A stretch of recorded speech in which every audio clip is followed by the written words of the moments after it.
All right, we're back, everybody. David was being chaotic, trying to push things along to a point. Just living life. Just living life, he says. I disagree. Living life. But we were talking about horror movies and Michael Myers and long takes in movies, and about the new Halloween movie. So there's a point, right, where you see the movie through Michael's eyes, right? It's very reminiscent of the very first movie. Shit. I had too much momentum. I was going too fast. I was having fun, and then they're like, "Ooh, boy, we're gonna fucking kill you." And there's a long take where you see Michael. Ooh, you need that. Yeah, need the big. No, ball. I do not, Buddha. I do not. I just keep going. Ah, shita. Shita. There we go. Ah, why are there more? Fuck. You need the. Fuck. They just keep marching like a fucking army of them. That's because you need the boulder, dude. You need the boulder. Shit. Right. Anyway, I know I'm kind of rambling here for a minute. I apologize, but it's a really, really creepy and good scene because you see Michael walking, and he's in this Halloween. It's Halloween night. There's a bunch of people, like kids, running around doing Halloween shit. Yeah. And he's just walking past them, and he's looking at them, and they're looking at him. And he's like, he walks up over to a house, and he hears, and there's a woman inside talking on the phone, and she's like saying something, right? Just, she's being human, right? Right. And he like sees her, and he walks like around the house and into the back door that's unlocked. Mm-hmm. And he walks in, and then like you see the woman walk into the kitchen, and then the camera stops, and then you see Michael walk into the kitchen, and the camera's still there, and all you hear is like, "Who are you? What the fuck are you doing to my?" Like, and then she like dies, and then Michael fucking walks out, and then she's dead. And then there's a point where I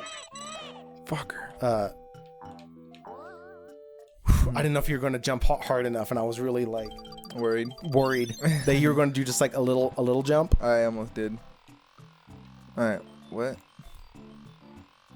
Go down. Continue. And he's walking through the house, and you hear like a baby crying. Oof. And he's walking, and he walks into the room, and there's like a little, like, I can't think what it's called, but where a baby would be, right? Mm-hmm. Like a crib or something. And he looks down inside, and you're like, oh shit, is he going to kill a baby? Yeah. And then he looks at it, and then he just walks away. So he's not evil incarnate. No. He is, but it was more of just like, it was like it wasn't that he wasn't evil incarnate, because there was an earlier point where they showed him like the baby had not yet assumed its humanity. Like he had killed a kid earlier, like, or he either killed a kid or they had talked about him killing a kid. So like at early in the point in the movie, there is definitely reason for you to be worried that he might kill this kid, right? Mm-hmm. And it was done mostly to like subvert your expectations on the matter, you know? Mm-hmm. To be like, ooh, he's going to do it. Nah, he's not going to, you know what I mean? Mm-hmm. But the way it's done is so juicy. Because like you see him walk over, and you're like, in the back of your head, you're like, oh no, he's going to kill this little baby. And then he like looks at it, and he's like, and he just walks away. Because like, but it had nothing to do with the fact that that it was a baby.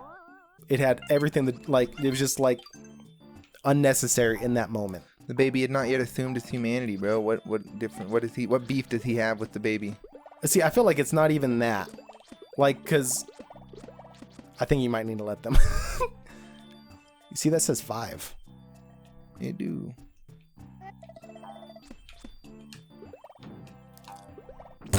Anyway, I just think it's a really cool scene. I just think it's a really cool scene. Yeah. That's all. I like it when the storytelling is much more subtle. And in that scene, it is very subtle because it was just like earlier, you either see him kill a kid or hear about how he killed a kid. But do you see what you kid was? Wait, What? What? you got to go back down there. You see those arrows? No fucking issue, bub. No fucking issue whatsoever. I can't do. Well, okay, but what can you do with what you have on you? Whoops. I clicked B. I did that. Wait, does B L A U? No. The fuck. Okay. Anyway, I agree. Like, I enjoy the subtlety of that scene. A boom. There you go. Now you can crash down there. Alright,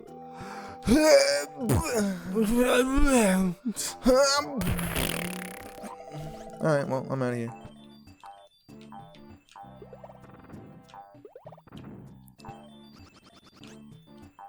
But yeah, that's...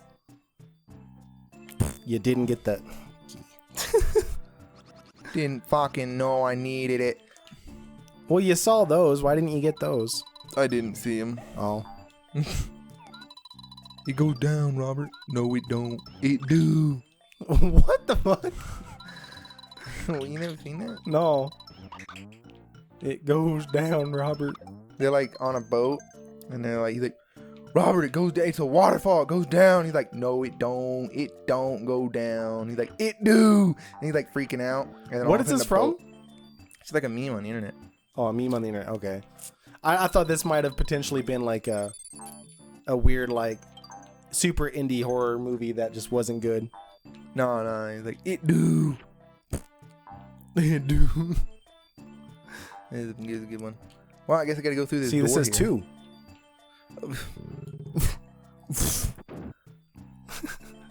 I'm a little bit fucking dumb right now. That's okay.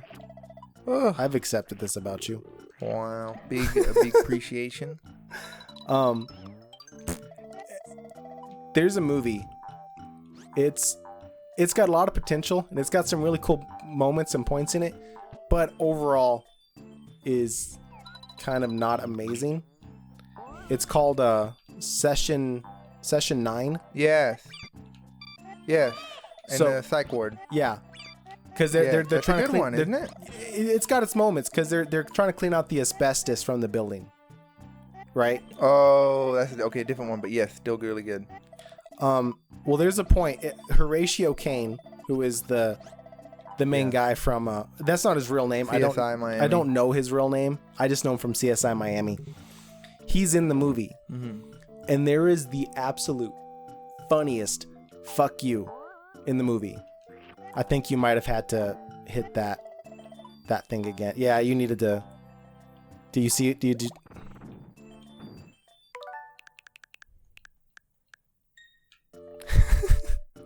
Anyway, That's all right. I wasn't gonna go back and do all that shit again. Fuck this map. I said, you got to get underneath it. There you go. There's a fuck you in the movie that's just horrible because they're walking away and they're in like this corridor, like, or not a corridor, but like a stairwell, and the guy's walking away, and Horatio Caine like looks in the camera, pans and turns into his face, and he's like, "No, fuck you." And fuck you. And it To the is so, ghost? huh? to the ghost. No, to like the other main character, and it is so out of place and just. It's supposed to add like tension, I guess, and it. I don't know if it's because of the actor or the over dramatization of it. Yeah, that guy really just, you only know But him as that look, one look role. up at some point, anybody who cares. Watch Session 9. Look up on YouTube. Look up Session 9. No, fuck you. No, fuck you. It's so bad that it's good. I will say that it has a really awesome premise. With so Session 9, they're in the psych ward, and it's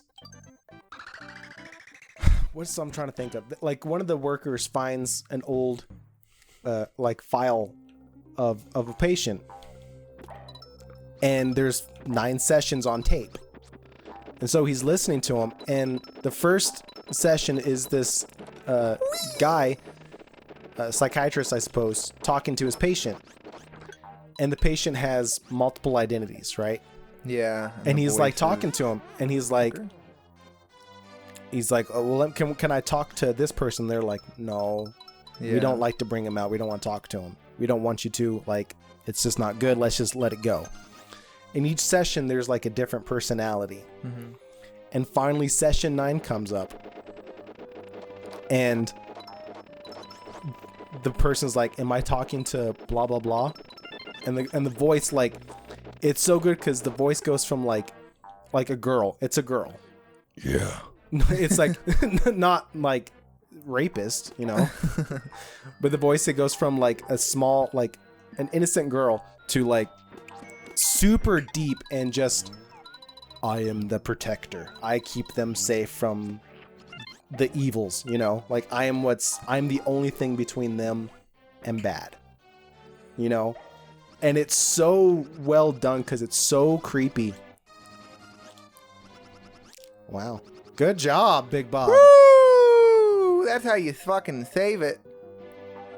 But anyway, like, it's a good movie. It's got a little schlocky in a couple parts, but I feel like good horror does in general. Oh yeah. Kind of has that. Oh my god, no. I'm That just not schlock. taking that.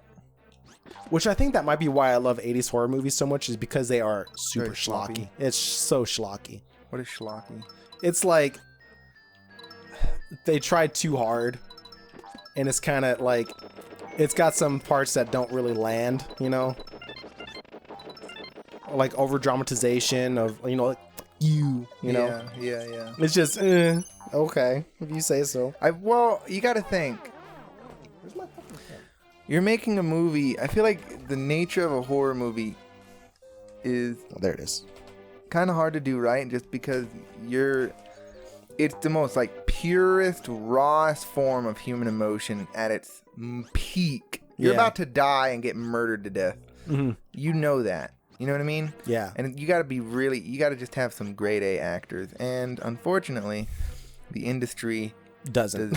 really have a lot of grade A actors. Or if you are a good actor, most of the time they don't want to play in a horror movie. Yeah, because there's more money elsewhere. Yeah, because it's very niche That's what I'm subject. saying. It's not. But that's the problem. I think that's a problem, man. Like, horror has like Society, man. society, man. Like, okay, you said yourself, like, horror movie is like humanity, like at its most pure, right? Yeah. Because it's You're stripping everything else away. and all that's left Everything is survival. survival and fear, right? Yeah, pretty much. And so, like, I feel like that's like the perfect opportunity for like actors to prove their worth, you know? Like, Oh yeah, it should be. But it's more just. Wow, do you got some big muscles? Can you play Thor? Oh, we're gonna make millions. Like, I feel like okay. you shouldn't have jumped. feel like You perhaps should have maybe just you stayed were right. with it. It just felt dangerous. It felt dangerous. So I was like, whoo, jump. All right. Ooh, it feels dangerous. I don't like any of this. Ooh, God. All right, now it's safe to jump. Ooh, good job. Was that not a fucking spastic little shot there? So, okay, I've read a short, I guess, moderately creepypasta-esque story last night. Yeah. It's called The Quiet Child or The Quiet Boy or something like that. Yeah. Legitimately, dude, fucking terrifying. Yeah? Yeah, it was really fucking good. Come in, you fucking baby. And apparently, like, they're trying to turn it into a movie. Mm-hmm. Well, I thought about telling you, but I was like, you know what? I'll just. I gotta get the coins, bub. It's the most important thing. Oh, okay, it's the most important thing. Important thing. The movie has a Guillermo del Toro like producing it. Ooh. But I feel like they're also really pushing the fact that Guillermo del Toro is producing the movie, you know? Well, like yeah. trying to really hype on that. It's a selling point. Oh yeah, definitely. Make money off But it. if the movie is half as good as that short story, palette is gonna be fucking amazing. Yeah. Yeah. It was so well done. I fucking love. I'll link it. I'll put it in the description. Link it. Just I love good. because it's a free little short story, so why not read it? You know. I love short stories. A good short story is that's like the end of that. epic fucking horror. Because horror shouldn't be that long. You know what I mean? Yeah. It shouldn't draw out too long. Because horror is never really fucking that long. Yeah. Okay. So let's where I can't hardly read it. 211, 211. 22. Bye. Bye. Let me